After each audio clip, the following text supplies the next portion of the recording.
Hello friends, कैसे हो आप सभी। मैं प्रियांशी परीक्षा मेनिया के इस चैनल पर आपका स्वागत करती हूं। जैसा कि आप सभी जानते हैं कि हम सभी ज्योग्राफी की क्लासेस ले रहे हैं ज्योग्राफी की सीरीज़ में। इससे पहले हमने इंडियन ज्योग्राफी को कंप्लीट किया है और कल से हमने वर्ल्ड ज्योग्राफी की स्टार्टिंग किया था। वर्ल्ड ज्योग्राफी की स्टार्टिंग में हम देख रहे थे फर्स्ट चैप्टर यूनिवर्स जब हम पढ़ रहे थे तो हमने उसी के साथ किया था कि नेक्स्ट जो चैप्टर होगा वो सोलर सिस्टम होगा। आज की क्लास में हम पढ़ेंगे सोलर सिस्टम को, कि सोलर सिस्टम में क्या क्या है, कौन कौन से प्लेनेट हैं, कैसे किन जो खगोलीय पिंड हैं उनसे सोलर सिस्टम बना है, उन सभी पे क्रमशः चर्चा करेंगे। तो स्टार्ट करते हैं आज की क्लास। डियर फ्रेंड्स, ये आपको इमेज दिखाई दे रही होगी। ये क्या है, इसमें हमारे सोलर सिस्टम और उसके प्लेनेट्स। क्या है, सोलर सिस्टम और उसके प्लेनेट। तो सोलर सिस्टम में हमें दिखाई दे रहा है ये सब क्या है, स्टार जो सन है। सोलर सिस्टम में ये एक सन है और उसके अलावा ये 8 प्लेनेट्स हैं। इनमें हमारी अर्थ है ना। ये सबसे पहले है बुध, फिर शुक्र, फिर पृथ्वी, मंगल और फिर ये एस्ट्रॉइड्स की एक बेल्ट है। ये क्या है, एस्ट्रॉइड्स की उसके बाद एक बेल्ट है।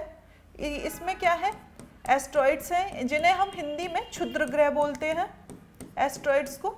और फिर उसके बाद ये क्या है, बृहस्पति। और उसके बाद बृहस्पति के बाद ये सैटर्न को जाना जाता है उसके रिंग्स के लिए, ठीक है, ये सैटर्न। और सैटर्न के बाद फिर ये अरुण और ये वरुण। डियर फ्रेंड्स, अगर हम दोबारा इनको देखें तो बुध जिसको मरकरी बोलते हैं, शुक्र जिसे वीनस, पृथ्वी अर्थ, मंगल मार्स, बृहस्पति जुपिटर। और उसके बाद ये एस्ट्रॉइड्स, ये बीच में एस्ट्रॉइड्स की एक बेल्ट है। उसके बाद सैटर्न शनि, उसके बाद यूरेनस और उसके बाद नेपच्यून, अरुण और वरुण। तो हमारी इसी इमेज से कुछ क्वेश्चंस बनते हैं।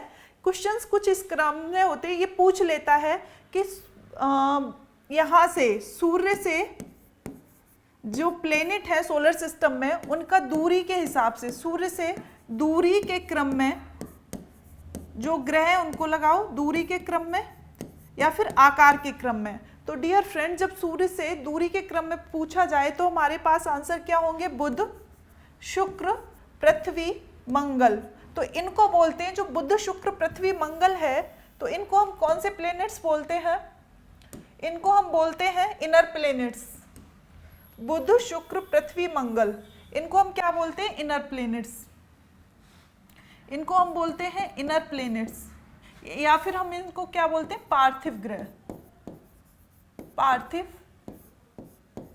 ग्रह यानी कि ये पृथ्वी के आकार जिस तरीके से अर्थ जिन चीजों से मिलके बना होता है, सेम एज इट इज ये मिलके बना होता है। और फिर उसके बाद है बृहस्पति, शनि, अरुण और वरुण। इन चारों को हम बोलते हैं आउटर प्लेनेट्स। इनको क्या बोलते हैं हम, आउटर प्लेनेट्स, या फिर इसको बोलते हैं जोवियन। तो ये आपके एग्जाम में पूछा जाता है। ये बेसिक सी चीजें हैं, ये बेसिक सी चीज़ें आपको बोल रहे थे ना, ये मुझे याद नहीं होती हैं। अगर आप सीरियसली इसको देखेंगे तो ये आपको याद हो जाएगा, ठीक है।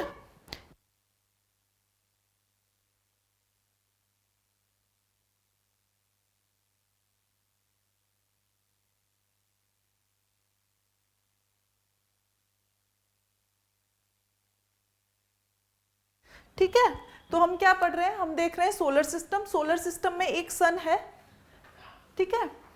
इसमें डियर फ्रेंड्स, आप अगर जो भी बच्चे ऑनलाइन देख रहे हैं वो मेरे साथ इस एक रफ कॉपी लें और एक नोट बुक लें और पेन लें और इसमें ये बना लें, ये वाली इमेज बना लें। तो सबसे पहले क्या है, इस तरीके से बनाओ सन। सबसे पहले क्या हो जाएगा, जो भी स्टूडेंट्स बोलते हैं कि हमें ये क्रम याद नहीं होता है और ये पूछा जाता है एग्जाम में, बुध शुक्र पृथ्वी मंगल बृहस्पति शनि अरुण वरुण। सोलर जो आपका सोलर सिस्टम है उससे आपके एग्जाम में क्वेश्चंस बनते हैं। आज का जो चैप्टर रहेगा वो बहुत बेनिफिशियली रहेगा। वर्ल्ड ज्योग्राफी में यहाँ से क्वेश्चन बनते हैं। तो सबसे पहले आपने लिखा सन, ठीक है। आप इसको कुछ इस तरीके से भी लिख लो। आपको अगर बनाना है, अभी देखो तो यहाँ ऐसे आप अपनी जो कॉपी है उसमें आप इस तरीके से बनाओ इसको। ये हो गया सन, सन सन लिख लिया। फिर यहाँ पे इस तरीके से लाइन खींच लो। ये क्या है, बुध, सन के बाद बुध, फिर उसके बाद इस तरीके से लाइन खींचो शुक्र, शुक्र के बाद फिर ये आती है आपकी पृथ्वी, बुध शुक्र पृथ्वी, फिर आता है आपका मंगल। ये क्या है? मंगल। और मंगल के बाद डियर फ्रेंड्स फिर उसके बाद ना एक ये एस्ट्रॉइड्स की बेल्ट है जिसको हम बोलते हैं क्षुद्र ग्रह। ये बनाओ, जैसे मैं बना रही हूँ आप वैसे ही बनाओ। ये क्या है? ये है आपके क्षुद्र ग्रह की बेल्ट। अब ये क्या होते हैं क्षुद्र ग्रह, मैं आपको डिटेल्ड में बताऊंगी, फिलहाल आप ये इमेज बनाओ, ठीक है। ये आपका एस्ट्रॉइड्स की बेल्ट हो गई। फिर अगेन हम देखेंगे, अब हम देखेंगे तो हमने कौन कौन से देखे? अभी 4 देखे, बुध शुक्र पृथ्वी मंगल। सबसे पहले बुध जो सूर्य के सबसे नजदीक का ग्रह बुध, ठीक है। तो जब सबसे नजदीक है तो जब ये सूर्य की परिक्रमा करेगा तो ये सबसे कम टाइम लेगा, है ना, क्योंकि सबसे नजदीक है।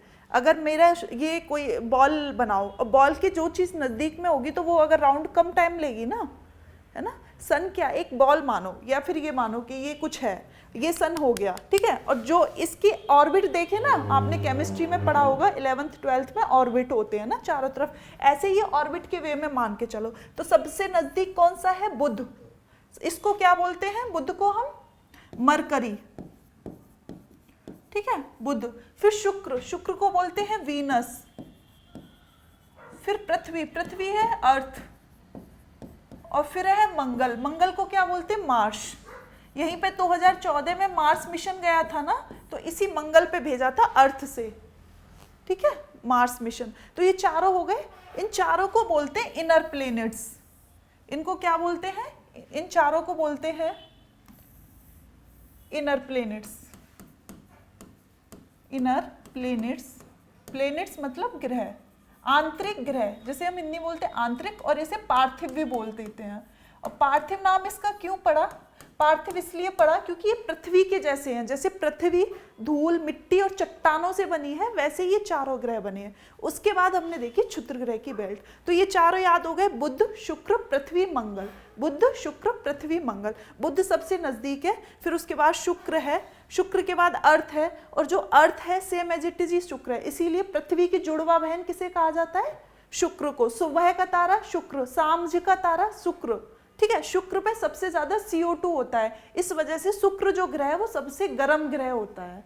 इन सभी, वैसे क्या होता है, सन की रेज जिसके पास नजदीक पड़ेंगी वो सबसे ज्यादा गर्म होना चाहिए ना।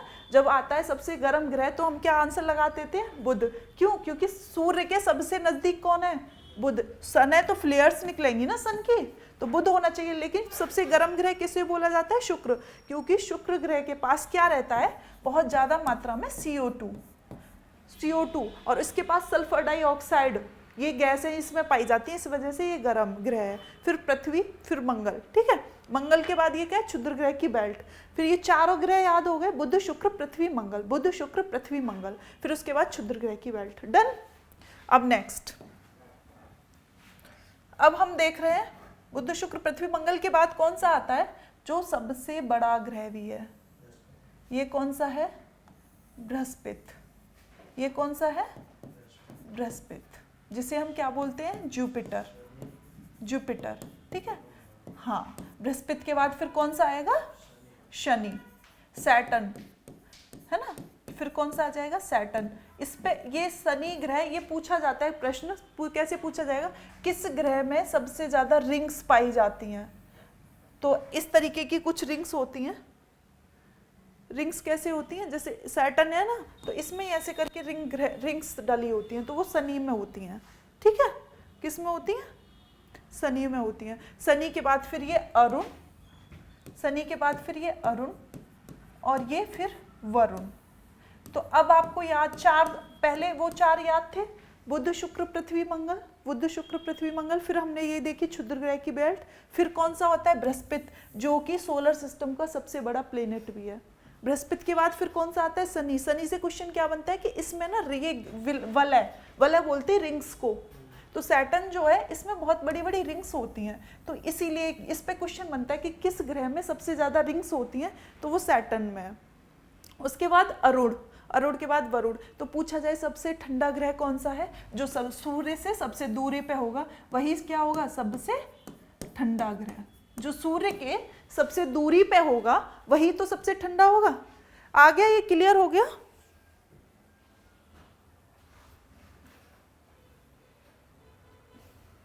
क्लियर हो गया ये? बुध शुक्र पृथ्वी मंगल, ये 4 बना लो। फिर उसके बाद बीच में ये क्षुद्र ग्रह की बेल्ट बनाना, ये क्या होते हैं मैं बताऊंगी। फिर उसके बाद बृहस्पति शनि अरुण वरुण, फिर ये 4। डियर इन चारों को क्या बोलते हैं?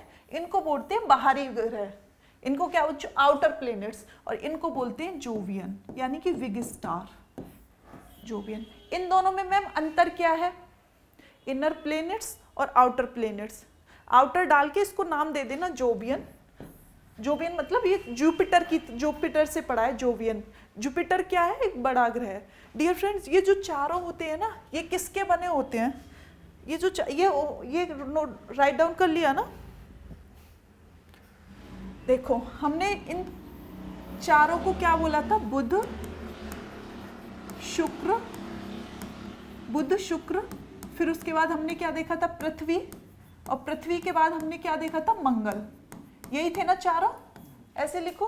फिर हमने यहाँ एस्ट्रॉइड की बेल्ट देखी थी, और फिर हमने देखे थे बृहस्पति, शनि, अरुण, वरुण, ये चारों देखे थे। राइट डाउन कर रहे हो ना साथ के साथ? ठीक है, तो हमने इनको क्या बोला? इनको बोला हमने आंतरिक ग्रह। इनको क्या बोला हमने? आंतरिक ग्रह।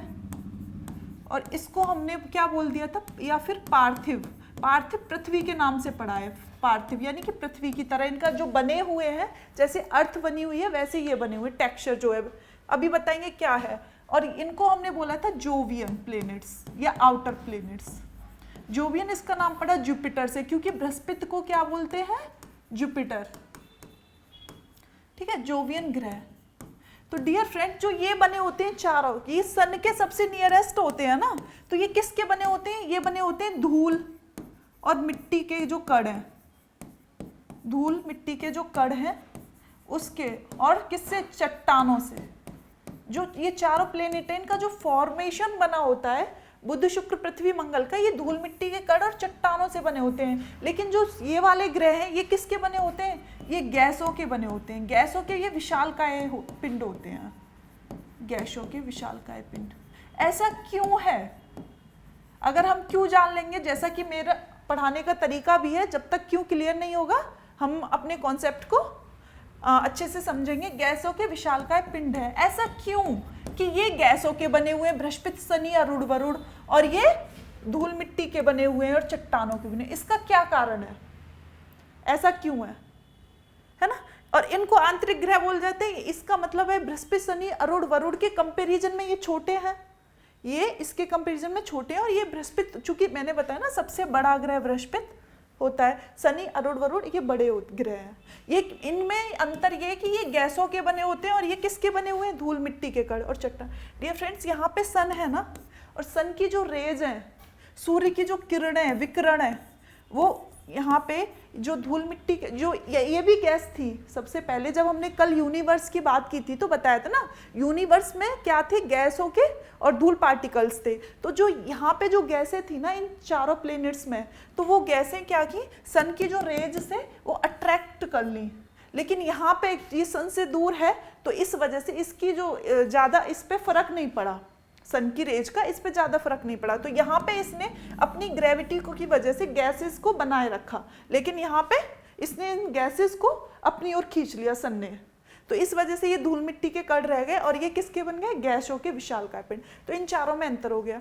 ठीक है, तो यहाँ से एग्जाम में प्रश्न कैसे पूछा जाता है? प्रश्न पूछ लेगा वो, इनमें से कौन सा आंतरिक ग्रह है या पार्थिव ग्रह है? पार्थिव का मतलब है पृथ्वी, और पृथ्वी कौन सी आती है इन ग्रह में? बुध शुक्र पृथ्वी मंगल, बुध शुक्र पृथ्वी मंगल। फिर पूछे इनमें से कौन सा ग्रह जोवियन ग्रह है? तो बृहस्पति शनि अरुण वरुण, बृहस्पति शनि अरुण। अब नेक्स्ट क्वेश्चन पूछेगा, जो क्षुद्र ग्रह की हम जो बेल्ट देखी थी यहाँ पे, वो किन किन ग्रहों के बीच में है? क्षुद्र ग्रह की जो बेल्ट थी वो किन किन ग्रहों के बीच में है? तो आपका आंसर क्या होगा? किस किस ग्रह के बीच में है? आप बताओ, मुझे तेज बोलो, मुझे आवाज नहीं आ रही है। किसके? क्षुद्र ग्रह की बेल्ट किसके बीच में है? मंगल और बृहस्पति के बीच में। अब देखो प्रश्न बनेंगे, अब हम देखेंगे प्रश्नों को। ठीक है, प्रश्नों को देख, इससे रिलेटेड प्रश्न हम देख लेते हैं, है ना। पहले हम कुछ चीजें और कॉन्सेप्ट क्लियर कर देते हैं, कुछ चीजों को, और एक फिर प्रश्न देखते हैं। सबसे पहले सोलर सिस्टम में हमने क्या देखा, सोलर सिस्टम में होता क्या क्या है। सोलर जो सिस्टम है, हम क्या पढ़ रहे थे, हम क्या पढ़ रहे थे, सोलर सिस्टम ना, सौर मंडल। तो इसमें होता क्या है सौर मंडल में, तो इसमें हमने देखा स्टार होता है, एक तारा, जैसे कि सन क्या है, एक स्टार है ना, और क्या होता है, ग्रह होते हैं, और क्या होता है, उपग्रह होते हैं, और क्या होता है, और क्या होता है, क्षुद्र ग्रह होते हैं सोलर सिस्टम में, और क्या होता है, क्षुद्र ग्रह होते हैं, और क्या होता है सोलर सिस्टम में, धूमकेतु होते हैं, है ना, धूमकेतु होते हैं जिसे कॉमेट्स बोलते हैं, और क्या होता है सोलर सिस्टम में, उल्का पिंड होते हैं, उल्का पिंड होते हैं। तो सोलर सिस्टम किन किन चीजों से मिलके बना है, सोलर सिस्टम में क्या क्या होता है, सोलर सिस्टम में स्टार होता है, ग्रह होते हैं, उपग्रह होते हैं, क्षुद्र ग्रह होते हैं, धूमकेतु होते हैं, और उल्का पिंड होते हैं। मैम ये होता क्या है, ये तो समझ में आएगा, स्टार तो सन है तो हम समझ लेंगे, प्लेनेट्स हमने समझ लिया, अर्थ क्या है, ग्रह है, उपग्रह हमने ऐसे समझ लिया, जो अर्थ का जो सैटेलाइट है वो उपग्रह कौन है, चांद, चंद्रमा है ना, तो ये सैटेलाइट हो गया। ये क्षुद्र ग्रह क्या होते हैं, धूमकेतु क्या होते हैं, और उल्का पिंड क्या होते हैं, पहले ये तो बताओ, है ना, क्या होते हैं क्षुद्र ग्रह, क्या होता है धूमकेतु और उल्का पिंड। सबसे पहले हम इसको देखते हैं डियर फ्रेंड्स। ये क्या है, ये आपको अर्थ दिखाई दे रही है, ये क्या है, हमारी अर्थ है, और अर्थ के आपको ये दिखाई दे रहा है एक बहुत बड़ा विशालकाय पिंड, ये उल्का पिंड होते हैं, इनकी जो साइज होता है वो छोटे से छोटा और बड़े से बड़ा हो सकता है। जो ये क्या है, उल्का पिंड, उल्का पिंड, और इसका जो उल्का पिंड होते हैं वो इसका जो साइज है छोटे से छोटा बड़े से बड़ा। अच्छा, आपने कभी ये सुना है, आपने कभी ये सुना है, इधर आओ, आपने कभी ये सुना है कि होता, हम कभी कभी होता क्या है, हम रात में क्या देखते हैं कि टूटता हुआ तारा। कभी जब हम छोटे बच्चे थे तो हम ऐसा फील करते थे, पता नहीं आपने वो चीज़ देखी है कि नहीं, हम अक्सर देखते थे जब रात में हम खुले आसमान के नीचे सो रहे हैं तो हमें कभी कभी ये दिखाई देता था कि एक कुछ मतलब उसमें क्या हो रहा है, स्पार्क टाइप की, स्पार्क जैसा हो रहा है, और वो ऐसे शां निकल के जाती थी। देखा था आपने कभी देखा है वो। और पता है गांव में ये मिथ या फिर अम्मा की जो स्टोरी होती है उनसे पूछो, उनको जानकारी तो है नहीं, ज्योग्राफी क्या है, उल्का पिंड क्या है, ग्रह, वो हमको क्या बता देती थी, और हमें ऐसे सुनने में आता था कि ये कुछ हैं, मतलब जो लोग की नहीं रहते हैं वो जब जाते हैं तो उनकी आत्मा जा रही हैं। सुना था, कभी हुआ आपके साथ ऐसा कि आत्माएं जो नहीं रहे हैं, जब जिन भी व्यक्तियों का देहांत हो जाता है उसके बाद जो आत्मा होती हैं वो ऐसे जा रही होती हैं, तो वो स्पार्क करती हुई जाती हैं। तो वो आत्मा नहीं होती डियर, वो क्या होते हैं, वो उल्का पिंड ही होते हैं। होता क्या, ये स्पार्क क्यों करते हैं, ये स्पार्क इसलिए करते हैं क्योंकि हमारी अर्थ पे, हमारा जो अर्थ है उसकी अपना एक एरिया है ना, कि जिस एक पर्टिकुलर एरिया में अर्थ अपनी चीज़ों को अट्रैक्ट करती है अपनी तरफ, उस एरिया में, जैसे ये अर्थ है, मान के चलो ये इसकी स्पेस का ये एरिया है, ठीक है, तो ये अर्थ का एरिया है, ठीक है, अर्थ का जो स्पेस होता है आई थिंक वो 200 किलोमीटर तक होता है, हाइट पे 200 किलोमीटर तक, है ना। तो कोई भी चीज़, या फिर हो सकता है ये फैक्ट कुछ इधर उधर हो, तो अर्थ का ये मान के चलो ये एरिया है, और इस एरिया में कोई भी बाहर से जो ऑब्जेक्ट, स्पेस से कोई भी ऑब्जेक्ट एंट्री करेगा ना, तो वो अर्थ के किस में आ रहा है, फ्रैक्शन में आ रहा है। तो वो क्या करेगा, जैसे ही वो एंट्री करता है वो स्पार्क कर देता है, उसकी जो चट्टान है वो उस फ्रैक्शन में आ रही है, तो फ्रैक्शन की वजह से वो स्पार्क करती है और हमें ऐसा लगता है कि आग सी जल रही है। तो ये ही उल्का पिंड होते हैं, यही उल्का पिंड होता है। और अक्सर कभी कभार ये न्यूज़ में भी रहता है, जैसे कि महाराष्ट्र की जो कोई ये लोना लेक थी या कोई लेक थी, तो वो ऐसे ही उल्का पिंड गिरने से ही वो लेक बनी थी। बहुत ये ऐसे दिखने में छोटा लग रहा है पर इसका साइज बहुत बड़े होते हैं ये। और एक बार ऐसे ही 2022 से पहले की बात है, न्यूज़ में था कि अक्सर हम न्यूज़ में सुनते रहते हैं ना कि वो इस फलां टेलीस्कोप से ये न्यूज़ आई है कि कोई एस्ट्रॉयड आ रहा है, वो अर्थ से टकराएगा।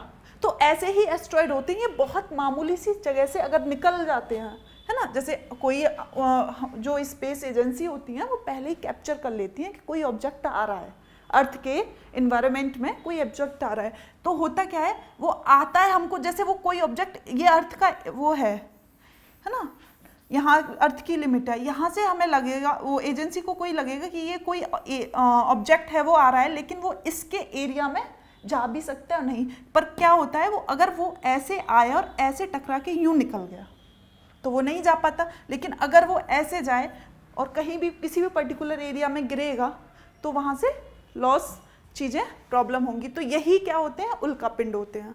ठीक है, दूसरा क्या है, दूसरा ये है, ये क्या है, ये है,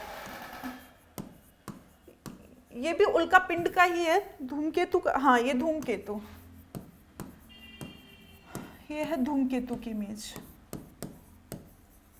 कॉमेट्स। ये होते क्या है धूमकेतु डियर फ्रेंड्स, सन होता है ना, जैसे ये सन है, ठीक है, और ये होते क्या है, एक गैसों के पिंड होते हैं, मान के चलो कोई भी एक गोला है वो गैसों का बना हुआ है, ठीक है, तो ये गैसों के पिंड होते हैं। जब ये ऐसे स्पेस में जब ये जा रहे होते हैं तो अगर ये सन के उसमें आ जाते हैं, अट्रैक्शन या उस लेवल में आ जाते हैं, तो जैसे ये उसमें सन के एरिया में आएंगे तो इनमें क्या होता है, स्पार्क होता है। उस उल्कापिंड में क्या था, अर्थ के फ्रैक्शन से स्पार्क हो रहा था, अर्थ की, पृथ्वी के फ्रैक्शन से स्पार्क हो रहा था, तभी तो हमें रात में सोते हुए दिखाई देता है कि कुछ जा रहा है ना। लेकिन धूमकेतु में क्या होता है, धूमकेतु सन से रिलेवेंट है, इसमें जो होगा ये सन से सन के फ्रैक्शन में आने की वजह से इसमें जो है ऐसा स्पार्क होता है, और इसकी जो पूंछ होती है वो सन के जस्ट अपोजिट होती है। इसको बोलते हैं हम, धूमकेतु को पुच्छल तारा भी बोलते हैं, पुच्छल तारा, धूमकेतु को क्या बोलते हैं, पुच्छल तारा, क्योंकि इसकी पूंछ सी बन जाती है और ये हमेशा सन के रिवर्स साइड में बनती है ना, ये इमेज। तो अगर हम इसको एक बार इसमें देखें तो प्लैनेट्स को देखेंगे। सबसे पहले प्लैनेट्स होते क्या है, जितने भी ग्रह होते हैं हमारे सोलर सिस्टम में, कितने ग्रह हैं, 8। कौन कौन से, बुध, शुक्र, पृथ्वी, मंगल, बृहस्पति, शनि, अरुण, वरुण। इन 8 ग्रहों के पास अपनी कोई लाइट नहीं होती है। तो ग्रहों की डेफिनेशन क्या है, 2006 में एक जो आपकी अंतर्राष्ट्रीय खगोलीय संघ है, इंटरनेशनल एस्ट्रोनॉमिकल यूनिट, तो इसने क्या बताया था कि ग्रह किसको हम ग्रह कहेंगे, तो इसने बताया था कि अपनी निश्चित कक्षा में सूर्य की परिक्रमा जो करते हो, ग्रहों की सबसे पहली पहचान क्या है कि वो उसे सूर्य की परिक्रमा करनी है। पहली चीज, ग्रह किसको कहेंगे, जो सूर्य की परिक्रमा करता हो।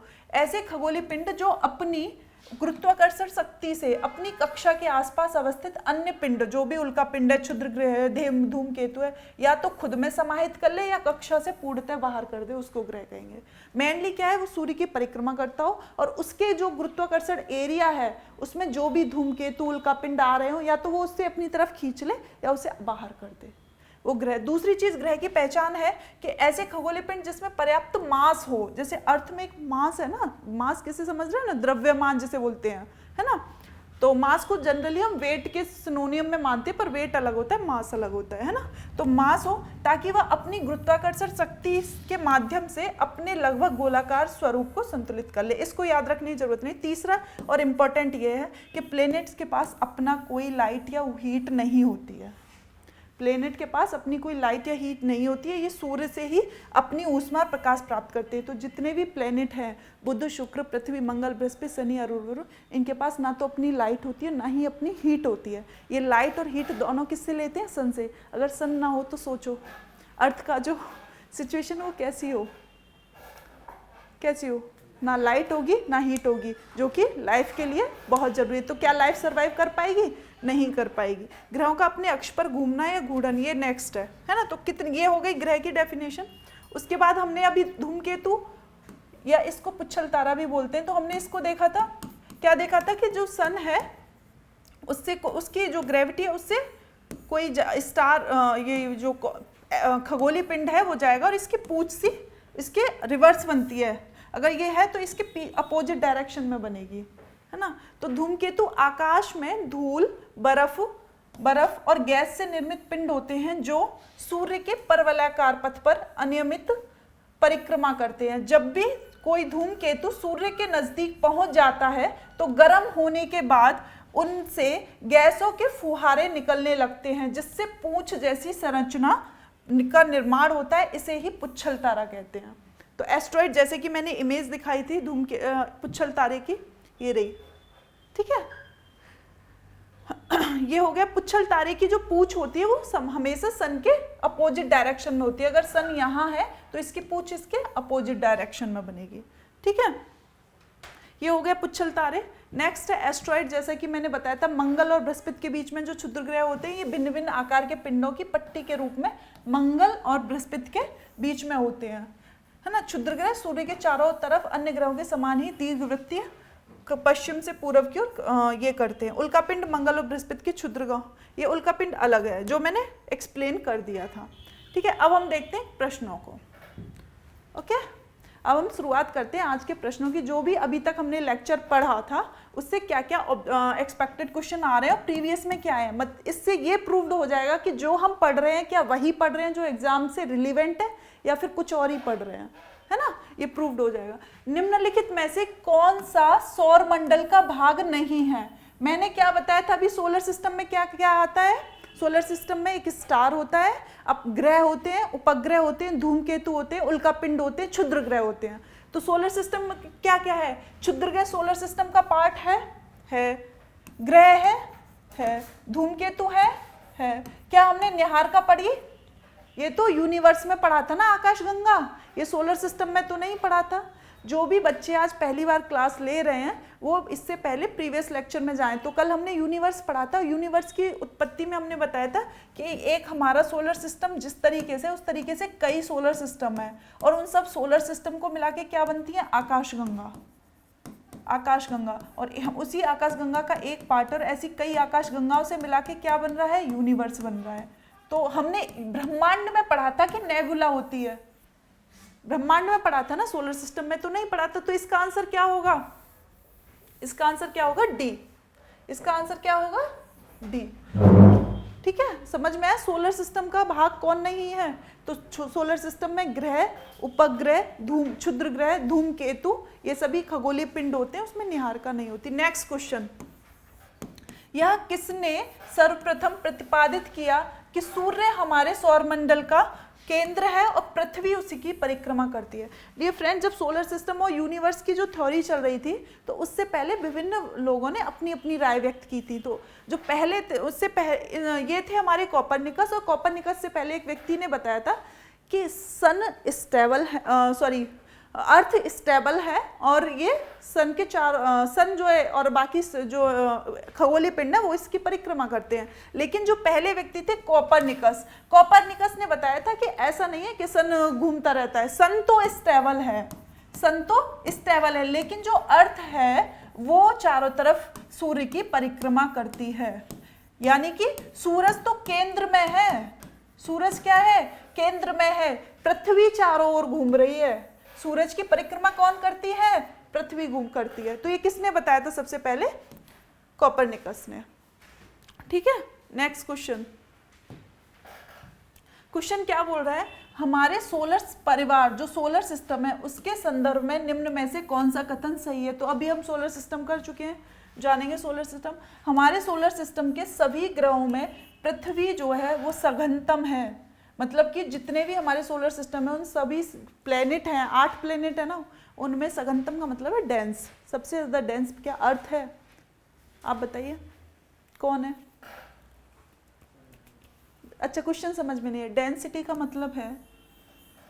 मतलब ये है कि कोई खाली डिब्बा लो, कोई एक खाली डिब्बा लिया और उस खाली दो डिब्बे खाली लिए और उस दोनों खाली डिब्बों में एक इक्वल, मतलब उनका सेज और शाइप सब इक्वल होना चाहिए। 2 आपने खाली डिब्बे ले लिए, एक डिब्बे में आपने 4 बिस्किट डाल दिए या फिर 4 बॉल डाल दी, उसके बाद आप उसको हिला रहे हो तो उसमें जगह बच रही है। लेकिन एक डिब्बे में आपने बॉल इतनी भरी जब तक कि वो कंप्लीट ना हो जाए। तो इन दोनों में सबसे ज़्यादा डेंस कौन होगा?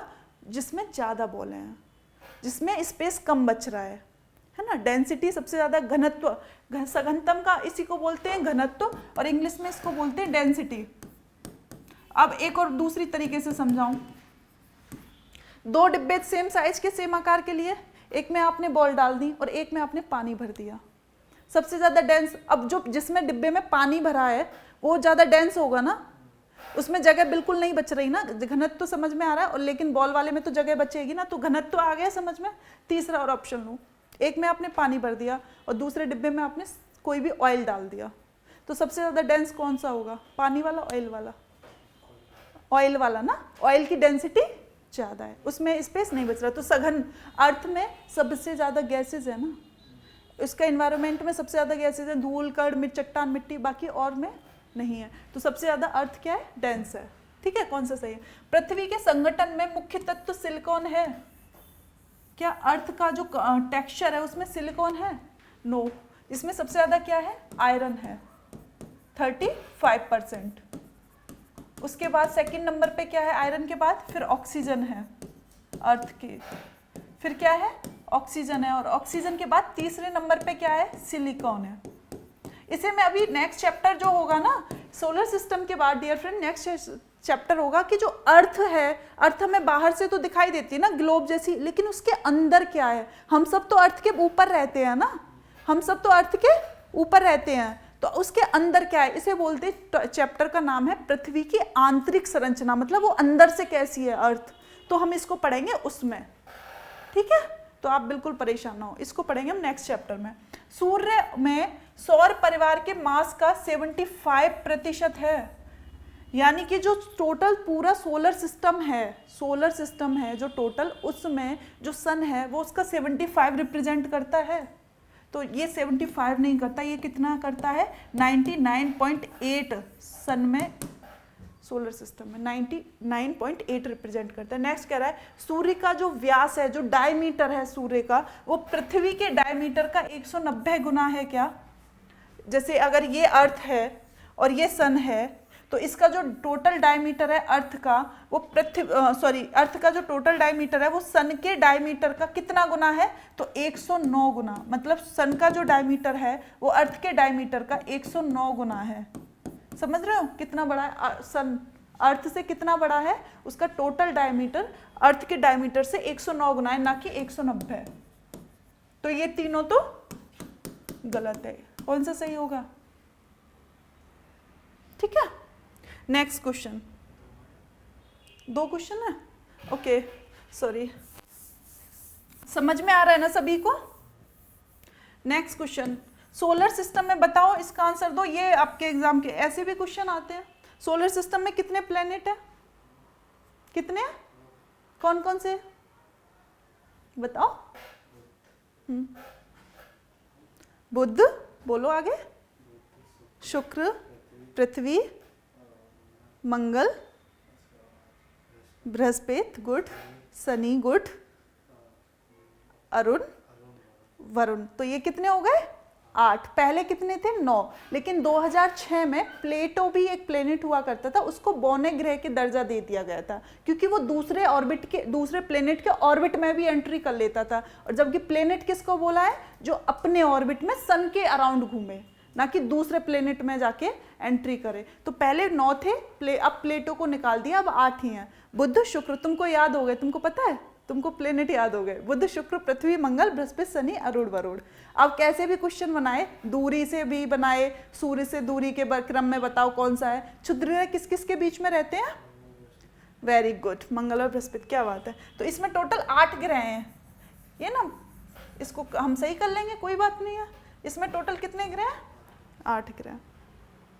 नेक्स्ट क्वेश्चन, अब इसको तुम बनाओगे। सूर्य से दूरी के क्रम में निम्न में से कौन से 2 ग्रह मंगल और यूरेनस के बीच में, यूरेनस बोलते हैं अरुण को इंग्लिश में, तो बताओ मंगल और यूरेनस के बीच में कौन कौन से आते हैं? तो बृहस्पति, अरे वाह क्या बात है, आपको तो आंसर्स आ रहे हैं। आप भी कमेंट सेक्शन में अपने आंसर्स दें। नेक्स्ट क्वेश्चन, सूर्य तथा पृथ्वी के बीच में कौन कौन से ग्रह आते हैं?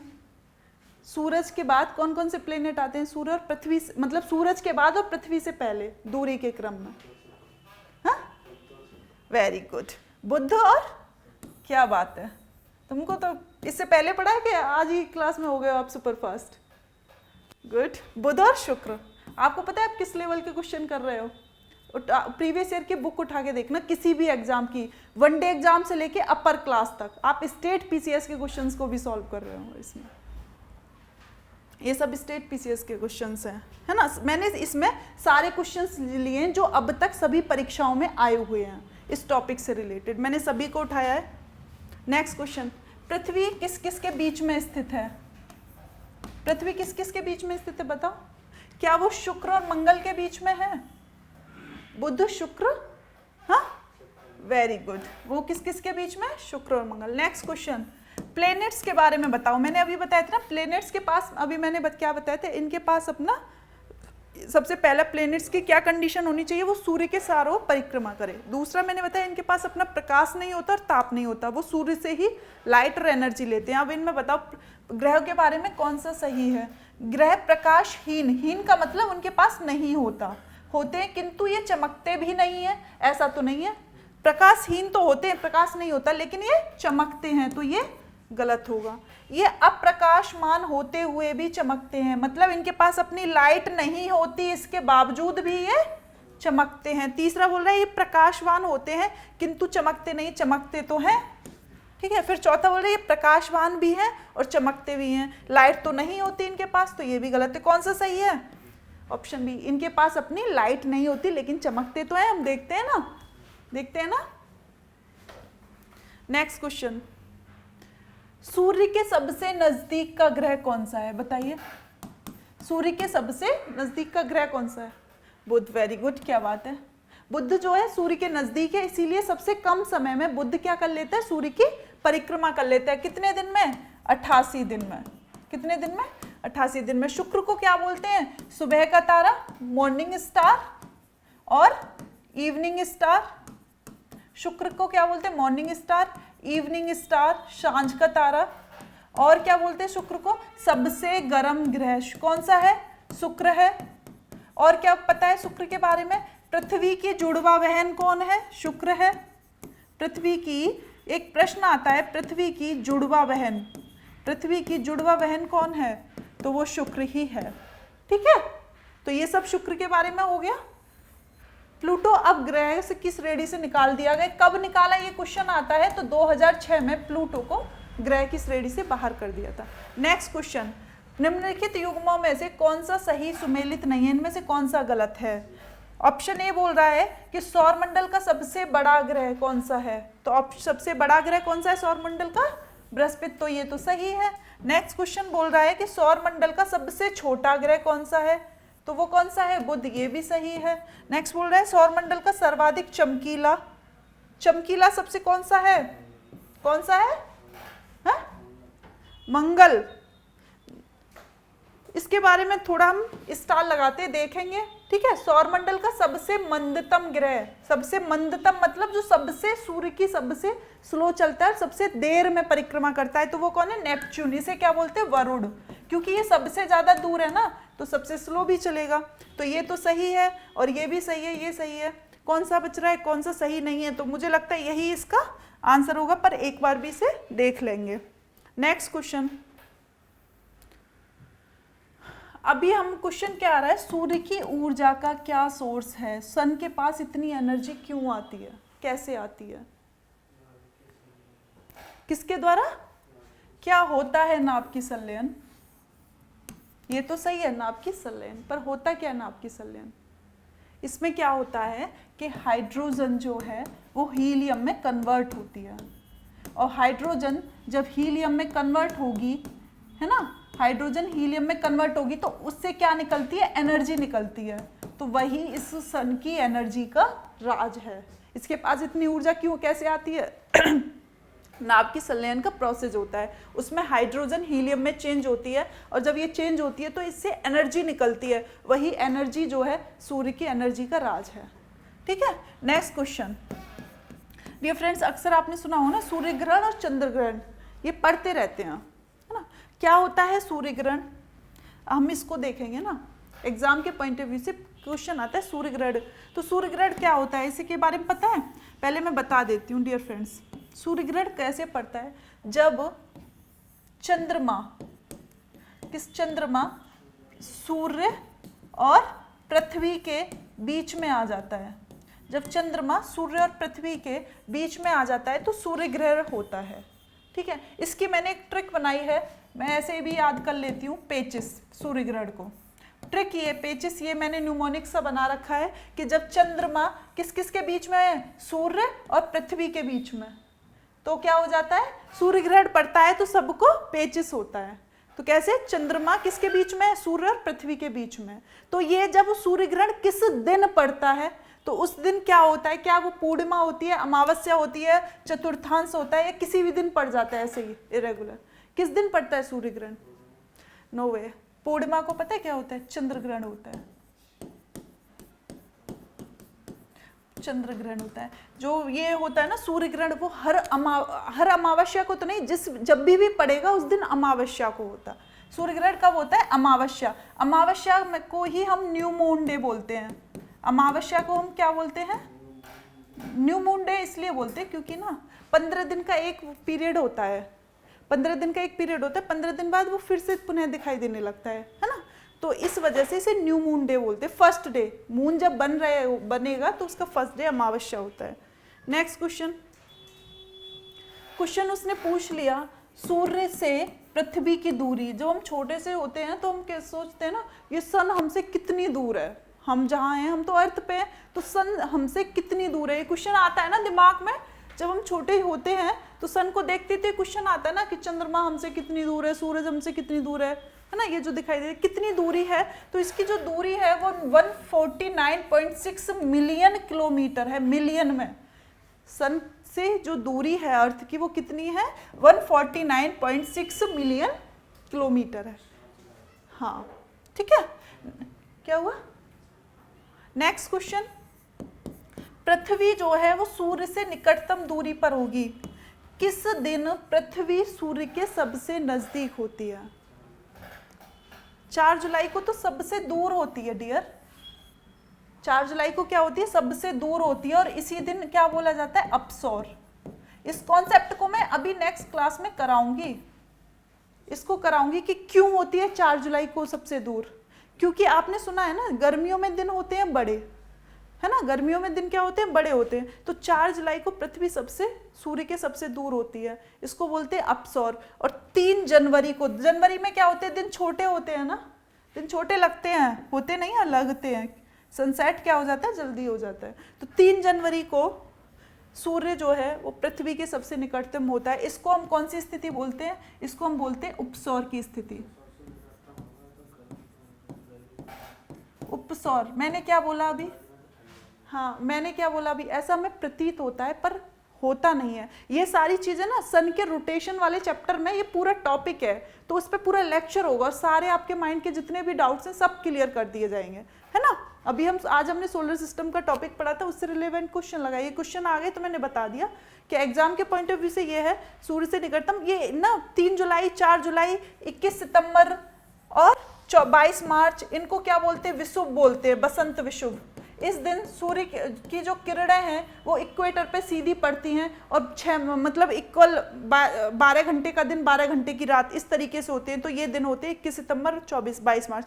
मैं पूरा डायग्राम बना के आपको समझाऊंगी और मुझे लगता है इसी क्वेश्चन पे पूरा एक लेक्चर चला जाएगा, इतने अच्छे से डिटेल्ड में एनालिसिस होगा, है ना। तो आप बिल्कुल पेशेंट रहे। नेक्स्ट क्वेश्चन बोल रहा है कि सूर्य का जो आकार है वो पृथ्वी से कितने गुना बड़ा है। इस क्वेश्चन को तो हम कर भी चुके हैं, कर चुके हैं ना, क्या बात है, 109।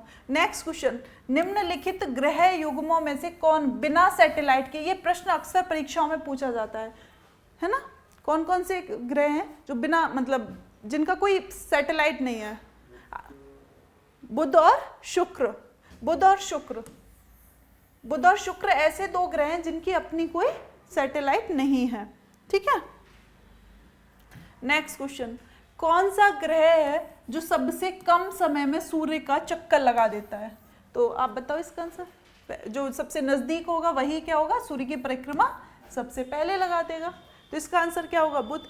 नेक्स्ट क्वेश्चन है कि सौर मंडल का सर्वाधिक गर्म ग्रह, मैंने बताया था ना रीजन, शुक्र। क्यों होता है, क्योंकि इस पे क्या पाई जाती है, CO2, और इसमें सल्फर डाइऑक्साइड के, और वो भी पाया जाता है चारों ओर वातावरण में सल्फर डाइऑक्साइड, इस वजह से ये सबसे गर्म ग्रह है।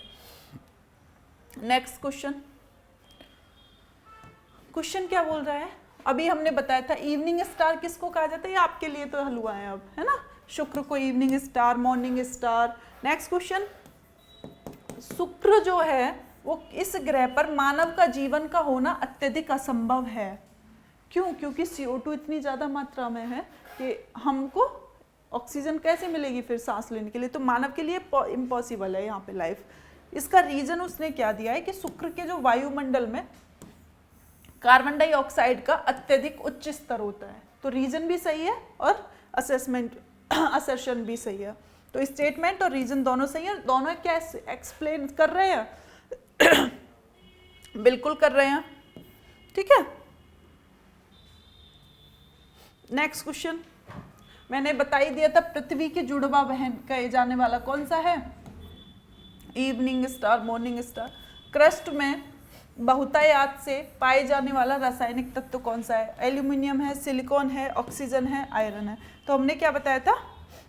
क्रस्ट में, यहाँ किसकी बात हो रही? क्रस्ट में, तो ऑक्सीजन, ठीक है। क्रस्ट में कौन सा है? ऑक्सीजन है।